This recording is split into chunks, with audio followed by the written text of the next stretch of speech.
Good evening. Welcome in to another edition of the PowerMizzou.com podcast. This is a post-game show after Missouri opens the 2024 basketball season, and I promise it's 2024 and not 2023, with an 83-75 loss to Memphis. I am Gabe DeArmond. You're here live with us on PowerMizzou.com's YouTube channel. Drew King going to join me at some point from FedEx Forum. Drew going to do Dennis Gates' postgame show or postgame interviews right now. He'll jump on with me from FedEx Forum in Memphis. Afterwards, I'm going to give you guys a few opening thoughts. Then I'm going to jump into your comments. Got a few voicemails, all that. If you do want to leave us a voicemail, you can do so at speakpipe.com/PowerMizzou. I'm producing it all by myself, so I've got about 10 of them loaded. I'm not going to promise if you leave them now that I'm going to get them and get them on the show. But if you want to leave them, hey, we'll get to them. We'll play them later in the week, whatever. Maybe I'll just listen to them for my own entertainment. Leave a comment in the chat, like, comment, share, subscribe, do all those things. We'll get to your guys' thoughts in just a minute. I'm going to give you mine. I very, very, very rarely watch a game, especially a basketball game, and my first thought is that one was on the coaching. That was my first thought tonight, guys. Trent Pierce went into the witness protection program after being the best player on the team in the first half. Aiden Shaw didn't much play.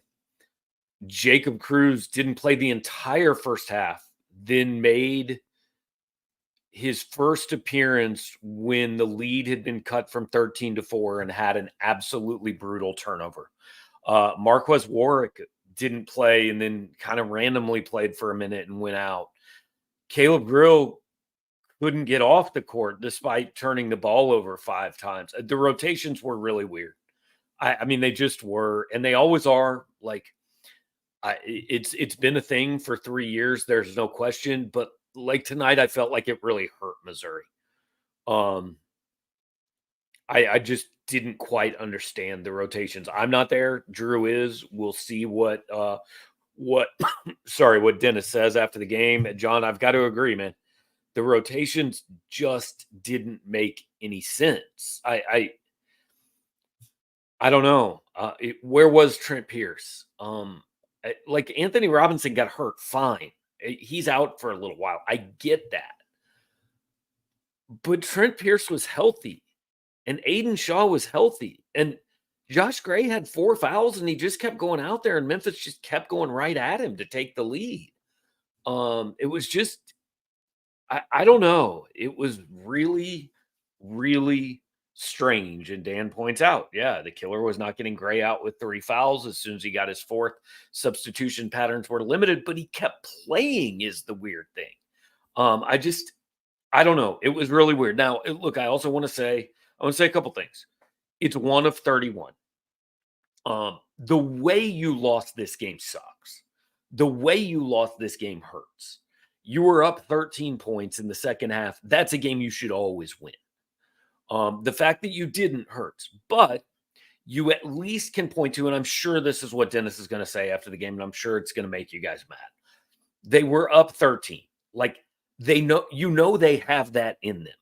The problem is you also know they have the last 10 minutes in them.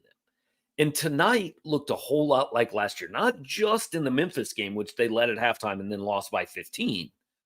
But like last year just turned into a team that you knew they were going to lose and they knew they were going to lose. And they've now lost 20 in a row. They haven't won, maybe more, I don't know. They haven't won since December 31st, 2023. And at some point that, like, it's a lot of new players, but they got to get off the losing streak. And I don't know that Howard does it. I mean, technically it does. It ends it. But I mean, this would have been a pretty big statement to start the season. And instead, it just kind of looked like more of the same. Now, I think this team is better than last year. But I've said all offseason that can't be the goal. That's not the bar you're shooting for here. They're more athletic. They have guys like I think Mark Mitchell is going to be a better player than he was tonight. I think Tony Perkins is going to be a better player than he was tonight. Those are two guys who have done this at a high major level. And so first game, rust, nerves, whatever. I don't have a huge problem with Perkins and Mitchell and what we saw tonight. Little worried about Caleb Grill, if I'm being honest. A little worried about Warwick and Cruz, because again, the question is always, okay, low major guys, can they make the transition? A little worried about some things. Like I'm not telling you guys everything is okay, because there's a lot to be concerned about there. Probably more negative than positive. Just pointing out there is some positive. The first 30 minutes of that game, like I don't know that Memphis is great. Like Memphis did a lot of stupid things too. Penny Hardaway outcoached Dennis Gates in the second half, which I'll be honest, kind of concerns me. So I get vibes are going to be bad today. Comments aren't going to be aren't going to be positive. I get that. It's going to be a lot of the same thing from last year. Dennis Gates is terrible. All that. I get that. And look, I'm not even going to tell you you're necessarily wrong because I had some of those thoughts too. But what I want to do is I want to go through as many of your comments and voicemails as I can before Drew gets on here. I'll just kind of react with you guys, and then Drew will come on, tell us what happened post game. I don't know. My guess is it'll be about half an hour till Drew is able to get finished with post game and set up. But we'll see. Scott says better players, same poor half court offense and rebounding, terrible substitutions. Grill is head scratching. Free throw shooting is bad. Yeah, free throw shooting is the only thing there that you go, hey, sometimes it's a bad night. Like maybe they'll be a terrible free throw shooting team, but I don't know. I think they just had a bad night tonight. But the first three things, it's all kind of what we talked about, and a lot of it's coaching. And I wrote in my post game thoughts, they're just awful at defensive rebounding. I mean, they gave up 13 offensive rebounds for 14 second chance points. Memphis outscored Missouri 14-7 on second chance points. That is a margin of 7. Memphis won the game by 8. They're bigger. They're more athletic. They still can't rebound. Not defensively. I mean, they got beat 37-30 overall.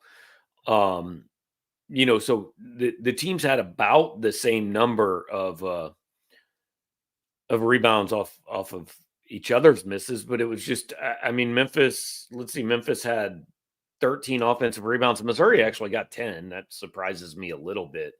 But 13 offensive rebounds for 14 second chance points is just, if you keep letting that happen, that's tough, man. Now, Missouri did win fast break points 26-12. That's really nice. That's not something we saw a lot of last year. So that gives you some hope. Hey, they caused some turnovers. They got out and ran. They got some easy baskets. Half court, yeah, it's an issue right now. And that's where I'd like to see more of Tony Perkins, and that Big Ten, that high major point guard kind of be able to run the show and get things going. Which upon a star set seemed like the same script as last year. Get up in the first half, fall apart in the second. Like Gates, but it's got to at least be partly the coaching. Yeah, look, this is who they are until they prove that they aren't. Okay, now we can do this. Gates has got to go. Guys, it's one game. I can't do this after every game. I understand you're going to do it after every game. It's how it works, but I'm not going to do that. Pierce puts up 10 in the first half, and Gates keeps him on the bench till the 6-minute mark in the second half. That was my biggest problem with the game. My biggest problem. Like, how's the guy ever going to get in a rhythm? How's the guy ever going to be a star? And I'm not saying Trent Pierce is a star. I don't know. He certainly didn't show it last year, but like he had more than 8 points in one game last year. He had 10 or 11 in the first half tonight, and then just I don't know. Like he didn't come in till under 7 minutes were left, and by that point, you can't ask a guy to go save you and go fix it. I'm sure Drew and Eli Hoff, who are down there, are going to ask that question about where was Trent Pierce in the second half. I'm equally assured that Dennis is not going to give you an answer that satisfies you, but I'm sure that those guys are going to ask that question. Gray is maybe the worst player I've ever seen at Mizzou. David, he's not the worst 7-footer you've seen at Mizzou in the last 16 months. Like, I get you guys are angry, but let's can the hyperbole. Look, Gray is very offensively limited. There's no question. I thought he impacted the defense, but again, when he got 4 fouls, they weren't afraid of him. They just went at him. Josh Gray is not a game changer. There's no question. He's just not a guy that's going to come in and change your program and be the star of the team or anything. He can fill a role. That role cannot really be offensively, as I think we saw tonight. Let's see. More questions about the rotations. Grill has really regressed. Yeah, I've heard for 2 years, guys, what they think he is. We haven't seen it. I mean, that doesn't mean he can't be, but we haven't seen it here. He got hurt after 9 games, and frankly, he wasn't very good in the first 9 games last year. And it was like you were excited about what you saw in the exhibition game. I think he was 5 for 6 from 3 against Lincoln, but you knew that's Lincoln University. Like, that doesn't count for anything. Mitchell showed 0 athleticism. I don't agree with that. I mean, Mitchell didn't shoot the ball well. Let me look at Mark's stats real quick. He was 2 for 6, 8 points, 7 rebounds, which you like. Now, 4 turnovers you hate. 4 for 8 from the free throw line you hate. I mean, if he just made 2 more free throws, he's got 10 and 7, which is, yeah, you're going to need a little bit more out of him, but that's not bad. I mean, the standouts tonight, Anthony Robinson, 16 points, 7 assists, only 1 turnover. He was fantastic, honestly. Tamar Bates had 13 points, but I don't really think shot the ball in the last 10 minutes. Trent Pierce had 13, which is a career high in 14 minutes. 13 points in 14 minutes. Aiden Shaw, 11 points in 17 minutes. So those two, 24 points in 31 minutes. And I'm going to look at the second half. In the second half, Aiden Shaw played 5 minutes. Trent Pierce played 5 minutes. They combined for 5 points. So that means in the first half, Pierce and Shaw had 19 points in 21 minutes. In the second half, they got 10 minutes. That's the game. I mean, that's not the game. So I'm not saying Trent Pierce wins this game, but it's the biggest story of the game to me. It's 19 points in 21 minutes, then they combined for 10 minutes in the second half. There's no explanation of that I think makes any sense. I can't wait, honestly, to hear the answer because I don't know what it is. Mitchell was disappointing. Yeah, tonight I agree. I think he'll be better than that. I mean, 8 points and 7 rebounds on a bad night, I'll take. Somebody asked before the season started, well, so like literally yesterday, right? If Missouri's good, what are the 3 biggest reasons? I said, number 1 is Mark Mitchell became the guy. He became like a go-to guy, right? And I don't know if he can be that or not. He wasn't certainly tonight.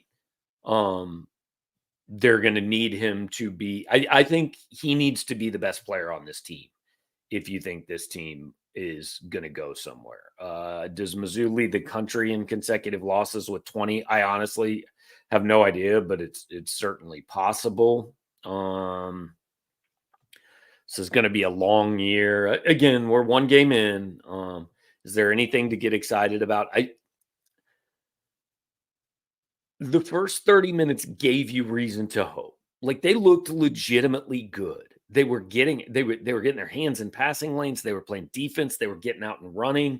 They looked a lot more like the team from 2 years ago than they did last year. Now, obviously, the problem is, like, you could almost see it coming too. I mean, when that game got down to about 6, I was texting with some people and you start going, I think they're going to lose this game. And that was what happened last year. They would be ahead, and then a couple plays would happen, and you go, oh, they're going to get beat. And now it's new guys, but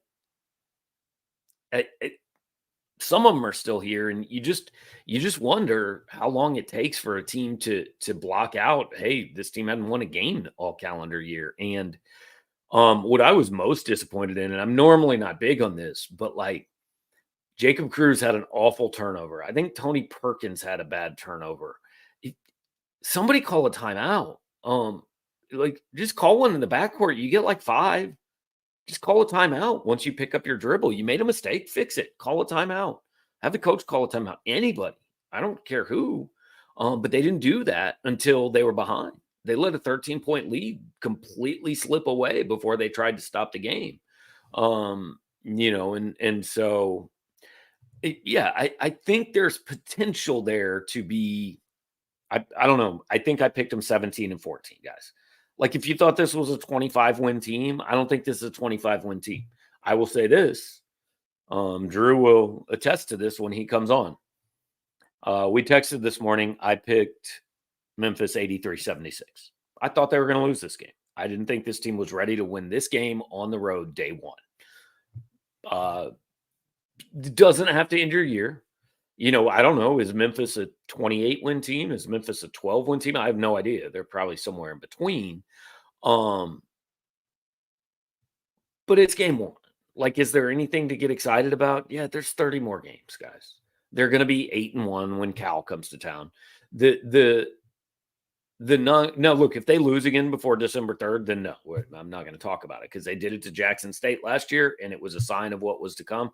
They lose any of these next 7 games, you put a fork in the tournament talk and all that.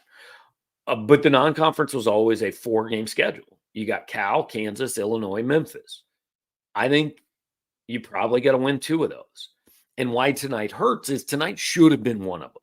Like you should be 1-0, even if you had to fight and hang on a little bit. Like there's no way Missouri should have lost that game by 8 points.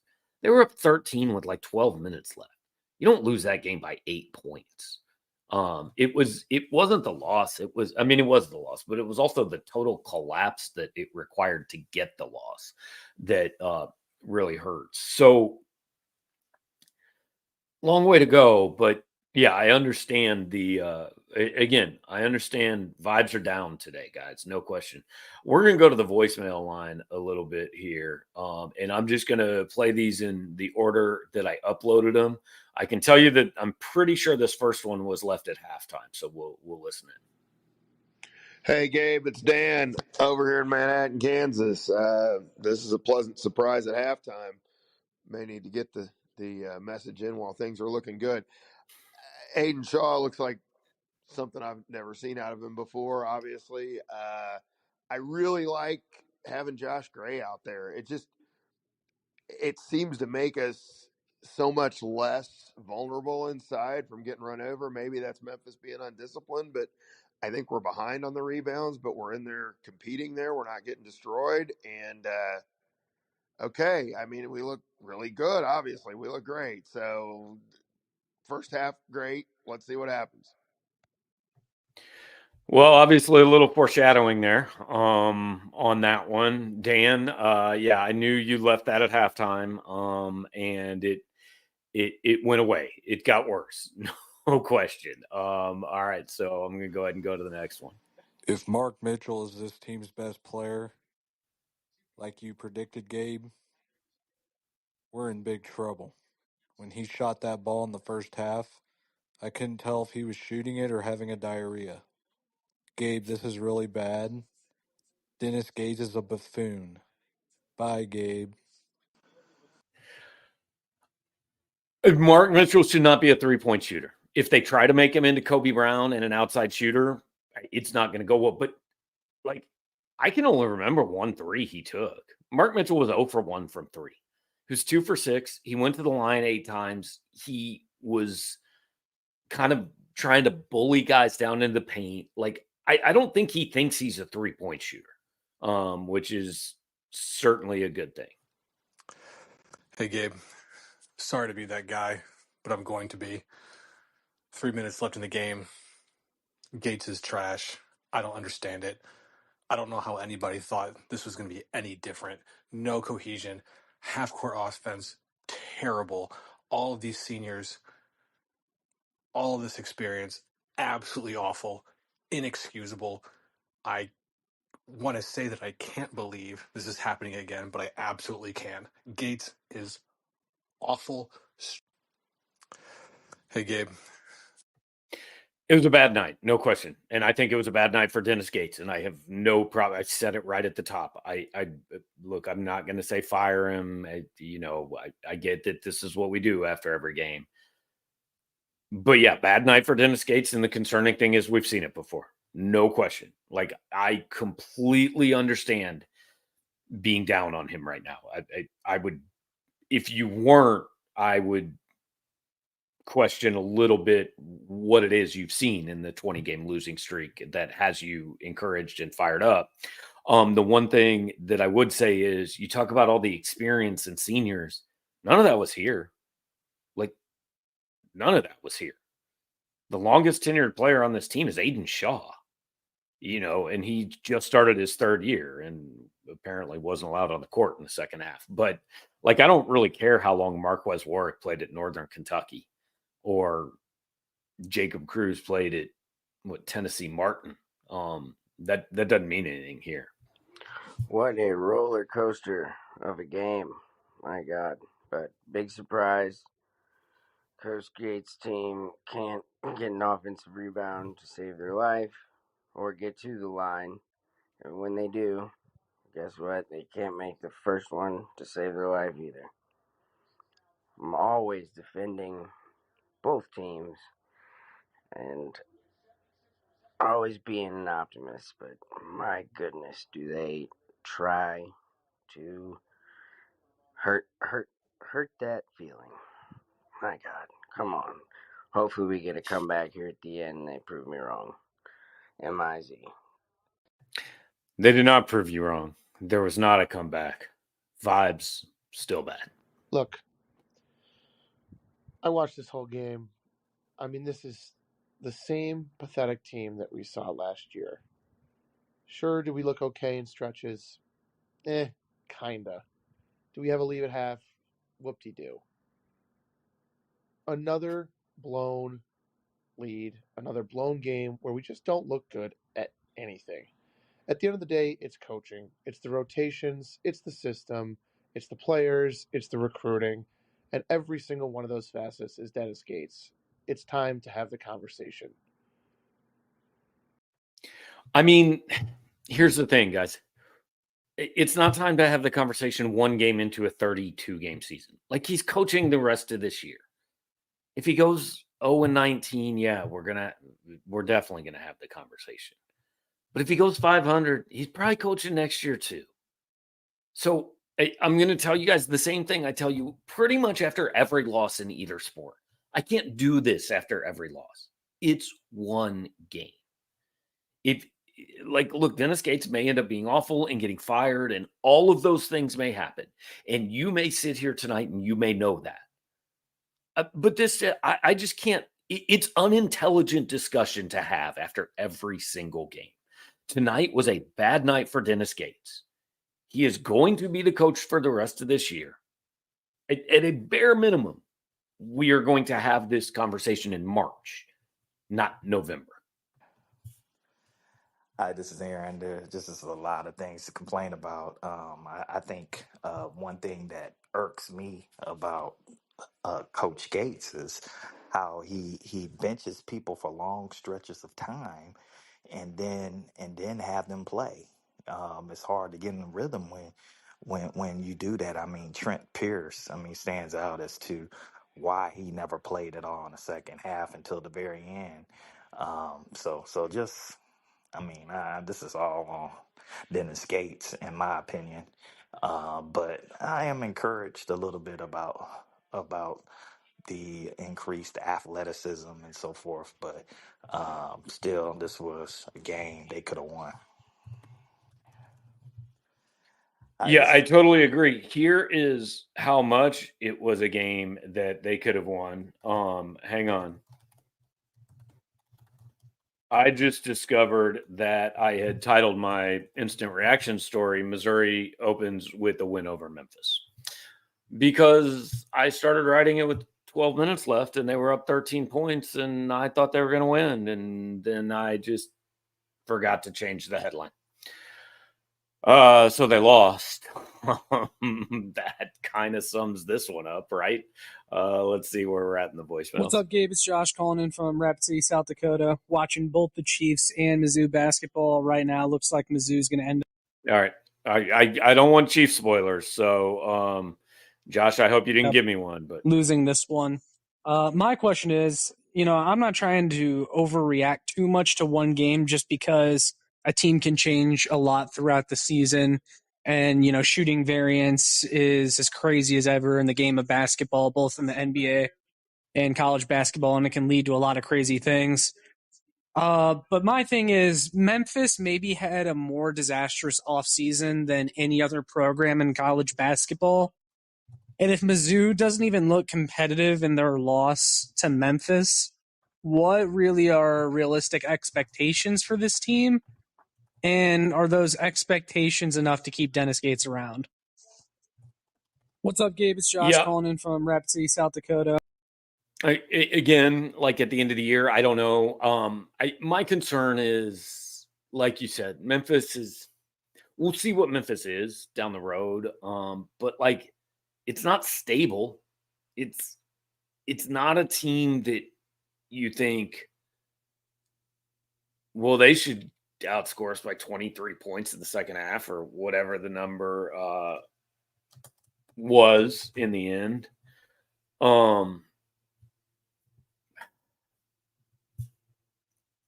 Like, I think Memphis is a pretty athletic team that's not real disciplined and not real well coached. And that's the team that came back and blew you out in the second half for a second year in a row. Absolutely. Like I said, it's concerning. I mean, I totally agree and totally understand. I'm just curious if you guys feel the same way, but is Dennis Gates like maybe the worst in-game coach ever? I mean, it's been 3 years now, and I don't think I've ever seen a point scored from a baseline out of bounds or sideline out of bounds play. I disagree. Especially after a timeout, it somehow gets worse after a timeout. I mean, up double digits at some point in the second half. Now we're down almost double digits. I mean, we've seen just horrible coaching over the last 2 years, especially. That first year was suppressed by having two NBA players, but it's just gotten brutally out of hand that his in-game coaching has fallen this far down. Just curious if you guys are thinking it, and we'll touch base on it at all.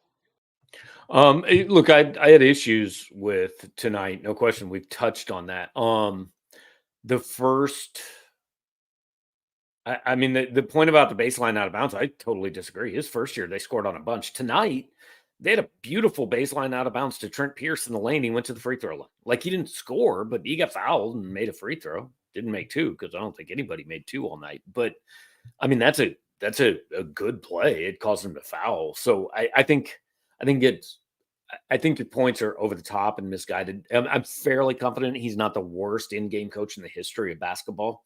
Not saying he's the best either. I don't think he's probably the worst. He did not have a good night, made some mistakes tonight. But I think that, probably a little recency bias there. It's Eric here, gentlemen. Thanks for your time. But here, kind of watching the game as I watched the Chiefs. I'm in Kansas City, but grew up in Columbia, Missouri, so huge Mizzou Tigers fan. But I don't know how we go from up 10 and a lot of energy and excitement to then just trying to mix and match guys. And, yeah, the refs kind of let them get back into the game. But it's another one of those games where we simply cannot step on the foot or step on the throat, rather, of the other team. And we just dig our hole and we fall fast and we continue to fall, which I don't know if it's a critique of the Mizzou Tigers offense. I haven't really watched the second half really too much. But I don't know why we can't simply, when the lead gets cut from 10 to 5, we don't have a play to get a basket or an easy look. I don't know. I don't simply know why we can't cushion our leads or at least try to do that. Instead, we just all fall apart at once. Yeah, it's certainly disappointing. The reason they couldn't get a basket in the second half tonight was they kept throwing horrible passes off the backs of defenders. I mean, they were just giving away possessions, and they couldn't make a free throw.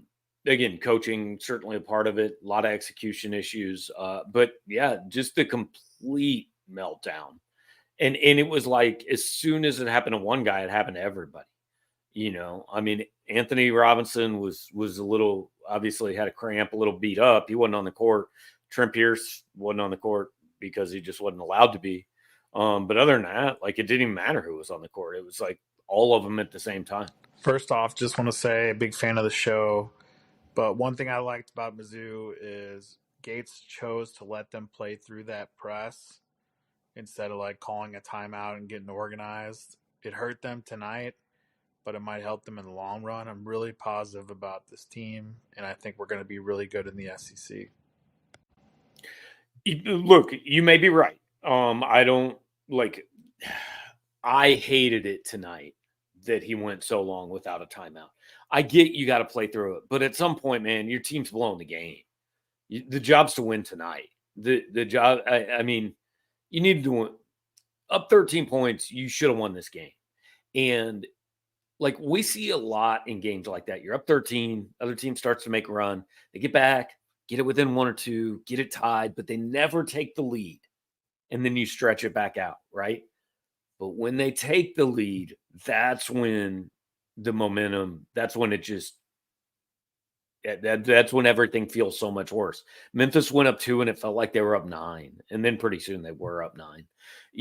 So I thought he needed to do something to stop the bleeding sooner. I wanted to go back to the last call in. Pretty impressed, actually, that we got this far without anybody before anybody mentioned the refs. There were certainly a couple calls. I mean, the end of the first half, I thought Anthony Robinson got assaulted on a drive. It wasn't called. Wasn't a big deal because, they were up 10 points. Then there was one that was called a jump ball. I think it was Perkins was pulled to the ground. I could be wrong on the Missouri player, but Dane Danger pulled a Missouri player to the ground, somehow called a jump ball. It was in about a 6-7 point game with 3 minutes left. I don't think it probably changes the outcome. But other than that, I mean, yeah, Memphis was in the bonus really fast in the second half. So was Missouri. Both teams were in the bonus with 12 and a half minutes to play. Missouri just couldn't make any free throws. I mean, free throw shooting, Missouri was actually went 25 times. Ended up 16-25, which is a lot better than the 6 of 13 they were at one point. But Memphis 23 of 29, made 7 more, only took 4 more, 79% versus 64%. PJ Haggerty went 10 for 11. Dennis Gates, Musa Cisse went 6 for 10. Dennis Gates can't talk about the officials being the reason they lost that game tonight. And I don't think that's what that caller was saying. But I just kind of wanted to point out, like, I'm usually in a game like this, especially one that flips that quickly, a lot of people are pointing to the refs, and I really haven't heard much of that tonight, which I think is good because I don't think that's why that game turned around and was lost. Kyle brings up a point. Best freshman can't see the floor. Yeah. Saw Peyton Marshall briefly. Honor Boateng, I would, or however the announcers, thank goodness we haven't talked about the announcing tonight. However the announcers pronounced it, Boateng, I think. I'd like to get a look at him. It's game 1. I mean, he'll play, maybe on the road. Pretty good team. Dennis Gates didn't want to throw him in there. I assume he plays Friday. I hope they all play Friday, to be quite honest. Because I'm not big on red shirts. I don't think there's any point in that. I'd play all the freshmen over these, over these next 7 games or so. Let's see.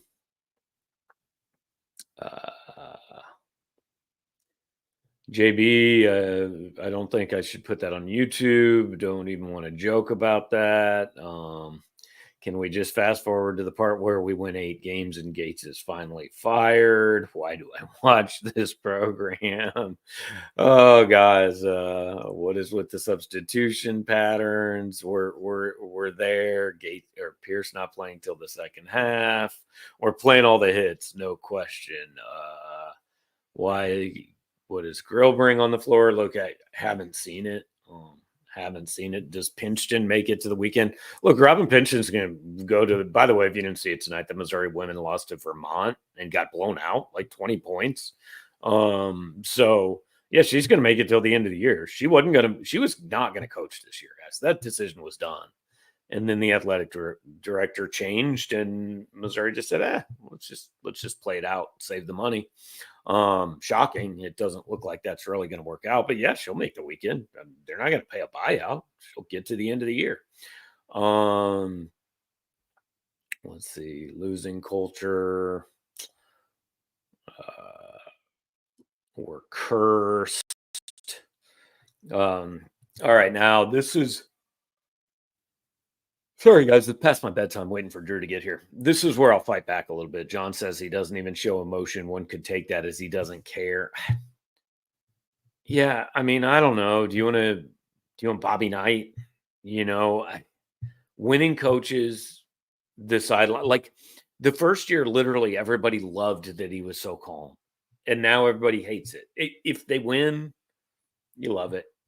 If they lose, you hate it. No matter what they do, no matter what they say. The winning coach always does right. The losing coach always does wrong. People might have showed up Friday had we won. Can't rush to Columbia for that. Yeah, I mean, night game on Saturday. I don't think anybody's coming in 24 hours early for Howard, to be quite honest. If it was the Memphis game on Friday, it might be a little bit different. But I don't think it'll be super crowded inside Mizzou Arena.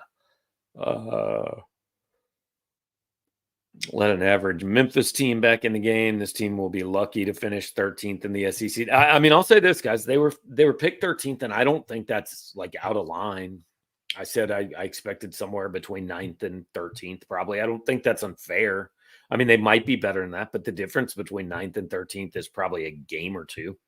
So I don't think 13th is unfair or out of line. I know we start every year going, well, they just don't respect us. They're underestimating us. We're a dark horse. Sometimes they're right. They look kind of right about the football team right now. So sometimes they get it right. We'll see where it goes. Cruz looked bad, one dribble and stop. Nobody came to the ball.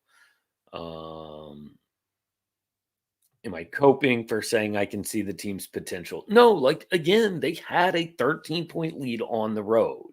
There are things to like. They were outweighed by the things not to like in the last 10 minutes, but there are things to like tonight. Nobody's going to focus on them. First of all, because this is where we do the angry stuff. And second of all, because, I mean, they lost by 12 points or 8 points or whatever it was. So it's a little bit hard to see the good stuff. But they did get out to a 13-point lead. Again, I think Mark Mitchell's going to be better than he was tonight. I hope Tony Perkins is going to be better than he was tonight. If you weren't encouraged by what you saw out of Aiden Shaw, Trent Pierce, and Anthony Robinson, then I don't know what you were watching. I mean, those were probably Missouri's 3 best players tonight, and those were, frankly, 2 kids that didn't show much of anything last year, and one that would take 1 step forward and 2 steps back. So, maybe guys can actually improve. And it looks like now they've got to sustain it. They've got to keep doing it, but those were definitely things to like tonight. If we can buy players now, recruiting shouldn't matter as much. So get a good coach. Well, I mean, you still have to you don't just get to buy them. You still have to, offer and have things they want. I'm not sure why recruiting doesn't matter. I would say it matters as much as it ever has. Maybe I'm not understanding that 40 minutes into the season and they've already taken the air out. Guys, there's 30 games left, man. Like, I get it. Tonight sucks. But I don't know. Season's not over. Let's see. Why do his teams look like they've never touched a basketball? I think we're getting a little over the top. Mizzou had 6 steals and forced 7 turnovers in the first half. What happened in the second? Let us look at the second half box score and see what happened. In the second half, they had 5 steals. And in the second half, Memphis had 8 of its 16 turnovers. Now, there may have been a difference in points in transition. Let's see. Missouri in the second half, 14 of the 26 fast break points. So, like, that part of the game was the same. The steals, the forced turnovers, the points in transition didn't change at all. I think the defense got a lot worse. They had a lot more turnovers themselves. Drew just texted me. He's on his way back up. So hopefully in a few minutes we can kind of hear what's going on and what Dennis Gates had to say. Can Gray dunk? I don't know. He certainly should have. On the one, he missed one. I think Mark Mitchell actually ended up rebounding and scoring anyway. Tony Perkins missed an absolutely wide open layup where he was fouled, so he went to the line, but it should have been a 3-point play. So yeah, the finishing inside, I think, was an issue. What exactly is Mitchell good at? I think he's a good athlete. I think he's strong. Again, I think he kind of realizes what he's good at. He only shot 1 3, not his best night. But I mean, this kid that averaged 11.5 points at Duke, he doesn't suck, guys. Now, can he be what Missouri needs him to be? I don't know if he's like the alpha, if he's the number one guy on a team. But he's not bad. Just not a good night. Like Tiercell says, maybe he was nervous. One of the free throws barely hit iron. Yeah, I mean, I don't know. Some guys have, sometimes you have a bad night. I can live with a bad night. Now, if that's who Mark Mitchell is all year, if it's 8 and 7, this isn't going to be a good year. Missouri needs him to be more. Bates will never reach his potential if he continues to not shoot the ball. I agree. And look, I had said with 12 minutes left, I was like, I love that he's taken 3 or 4 threes. He seems to be being aggressive, and then he just didn't. He just stopped. I don't know if that was him. I don't know, but it's something we've seen a lot. Kind of the aggression just goes away, and I really think that's something that I don't know if you can change that. Right? It might just be kind of who he is. He's a quiet kid that kind of lets the game come to him and isn't a guy that's ever going to go out and take a game over. I mean, I know he had 35 points a couple times last year, but I don't care what the numbers were last year because I couldn't win any games. Drew King joining us from the FedEx Forum. Drew, I watched this game against Memphis, man. It happened last year. It was the same one. Gabe, you stole what I was gonna say. I was gonna come on and tell you, I was gonna copy and paste last year's game story and just swap out the names and just call nobody it a night. would notice. Yeah. Well, here's how well things are going for me tonight. I actually had written the instant reaction and said Mizzou starts with the win over Memphis. And I changed all the body of the story, but I forgot to change the headline until 10 minutes ago. So, I thought Missouri was going to win. And then, how did it just go so horribly wrong? Yeah. So I think it started once Josh Gray picked up his 4th foul. Because I felt like he was doing a pretty good job in that first half. And once he had to play kind of timidly in the paint, Memphis started really being more aggressive going toward the rim. And then on top of that, Ant Robinson got hurt with some cramps kind of early in the second half. That kind of flipped the momentum. It also took away Mizzou's best ball handler of the night right when Memphis was starting to press.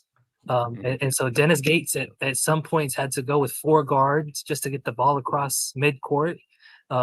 So that didn't help, and that kind of led into like Mizzou only had, I think it was 2 or 3 turnovers in the first half, and then had 11 in the second half. So I think that was really what changed things for this game. All right, I'm hopeful, and I trust you and Eli Hoff. So I think somebody probably asked, was Trent Pierce dead for the first 14 minutes of the second half?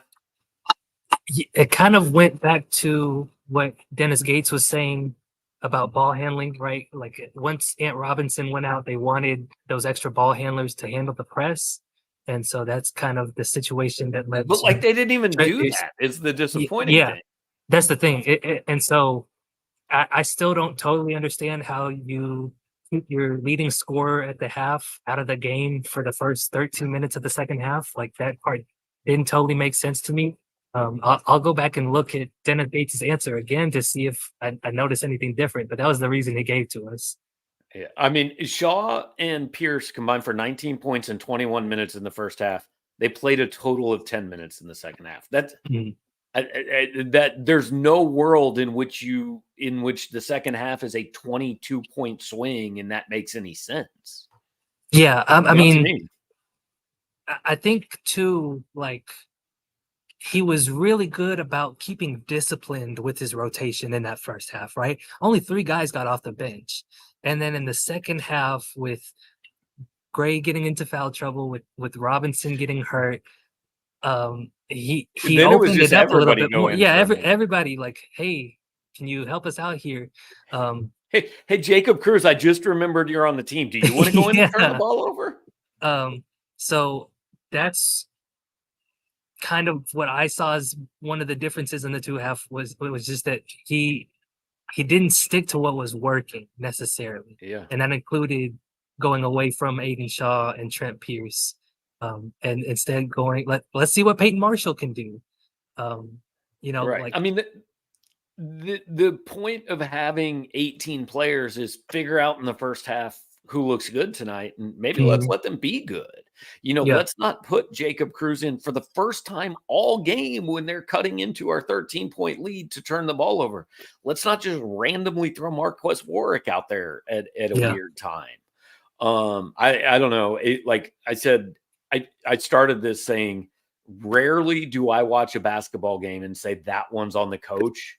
I felt like that one was on the coach. Yeah. And Dennis Gates would agree with you. He said, this one's on my shoulders. I don't point any fingers at the players. So he did take some responsibility there. But one of the things that stood out to me in the second half was the lack of, well, and really both halves, the lack of ability to score in the half court is still a really big red flag with this team. And I thought that somebody like Marquez Warwick or somebody like Peyton Marshall would help with that, but they didn't even play, really. And things were working well enough in the first half that it didn't matter. But as soon as that tide turned, they got nothing, right? Like there was just nothing that they could unlock that would help them get points on the board. I know that there were a lot of free throws tonight, but I did feel like it was called fairly evenly. I know that Memphis ended up with a decent amount more free throws, but I think the foul calls were around the same amount. So, I just think that Mizzou still has an issue of knowing who to give the ball to late in the shot clock. And so that's going to be something they look at over these next couple of months. All right, so I want to go through 3 players with you real quick. Yep. Because 3 guys who I think struggled tonight, and I have differing opinions on all 3. Okay.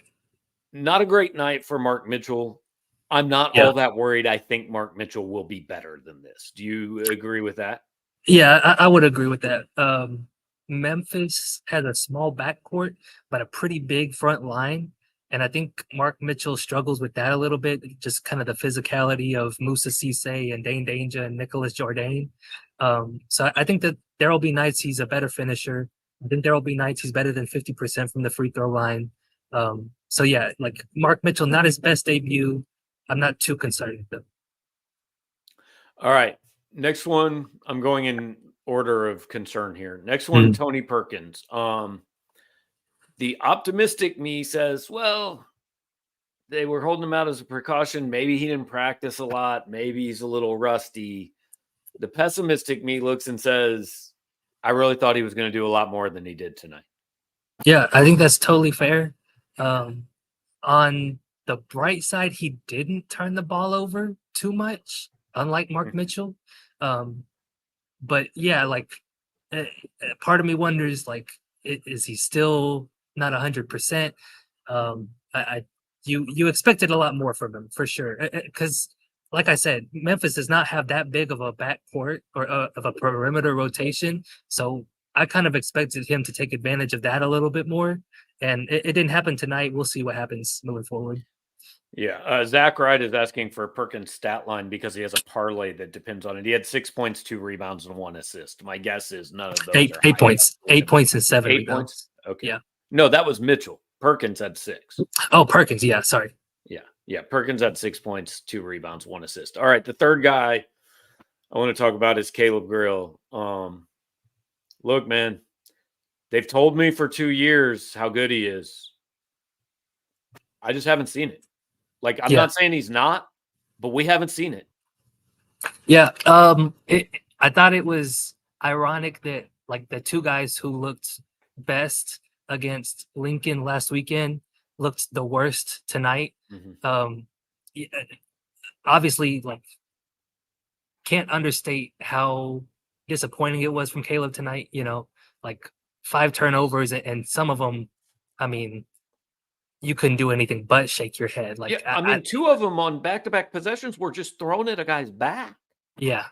I think on top of that, he gets a little frustrated when things start to slip. You can kind of see it in his body language. The shot wasn't there tonight. It was last weekend. Maybe he can turn it around, but man, like, if you're not making 3-pointers, if you're turning the ball over, if you're only pulling down 1 rebound, and you're just kind of out there defensively, like I think he had 1 steal on the night, like you can't play 28 minutes. And that's the thing. Like, that's not his fault. He's not keeping himself out there. Yeah.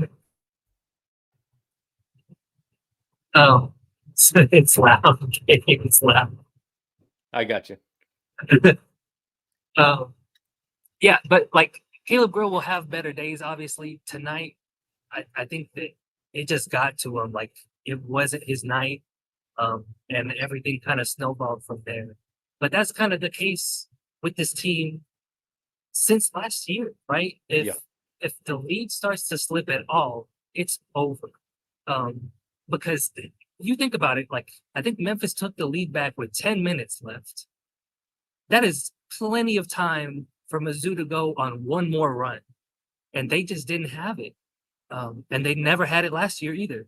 So it's frustrating that the same problems are popping up after a whole off season spent trying to fix those issues.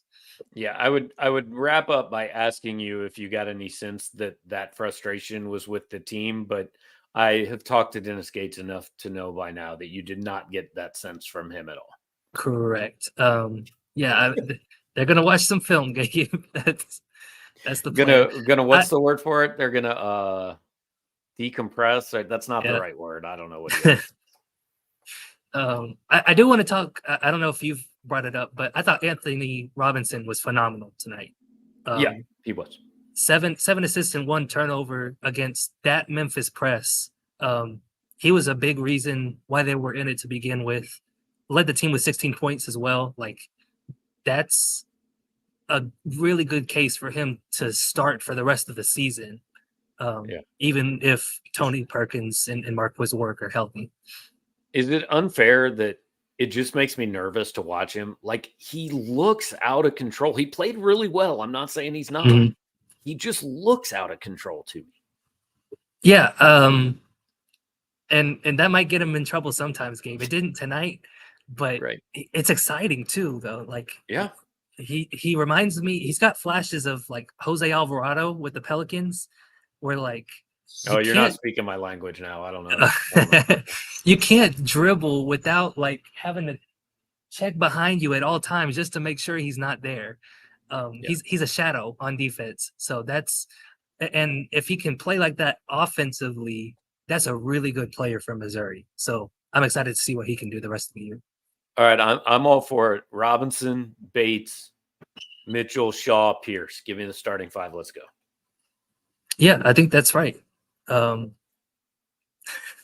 happen. No. All right, man. Well, hey, I know you got a lot to do. I know it's late in Memphis and you're headed back tomorrow. So we're gonna let you go right. I'm gonna finish up with the people here and try to avoid Kansas City Chiefs spoilers for about 5 more minutes and go. Sounds good.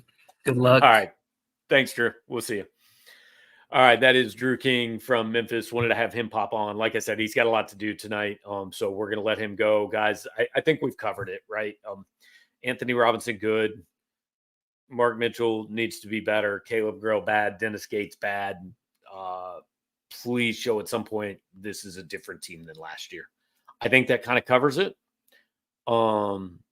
They play Howard Friday night. I would assume it's going to be a win. If it's not, we're having a whole different conversation.